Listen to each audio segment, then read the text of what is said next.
High বন্ধুরা, চলে এসেছি আজকে একটি নতুন ভিডিও নিয়ে তোমাদের সঙ্গে শেয়ার করতে আমাদের পিকনিকের চিকেন। তো আমরা এগুলো কীভাবে নিয়ে গেলাম, কীভাবে বাড়লাম, তো সেগুলো শেয়ার করতে এসেছি তোমাদের সামনে। তোমাদের যদি পুরো ভিডিওটা ভালো লেগে থাকে তাহলে একটি লাইক অ্যান্ড কমেন্ট করে দিবেন, আর সাবস্ক্রাইব করতে ভুলবেন না কিন্তু, ঠিক আছে? তো দেখতে পারলে ফার্স্টে চিকেনটা কড়াই থেকে বেড়ে নিলাম, তারপরে ডিম সিদ্ধগুলো দেখে নিলে।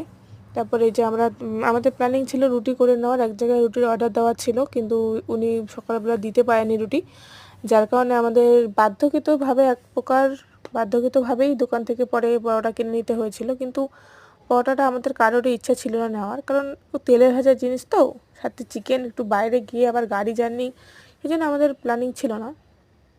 যাই হোক, পরে পরোটাটা নিতে হলো। তারপর রাস্তা থেকে শশা কিনে নিয়েছিলাম, তো শশাগুলো কেটে নেওয়া হলো।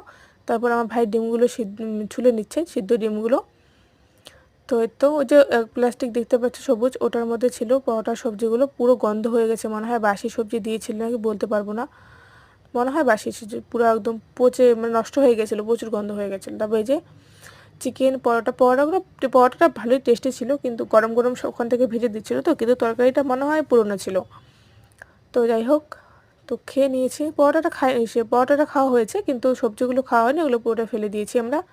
তো ওই যে পরোটা, তারপর হচ্ছে চিকেনটা ভীষণ ভীষণ টেস্টি হয়েছিল।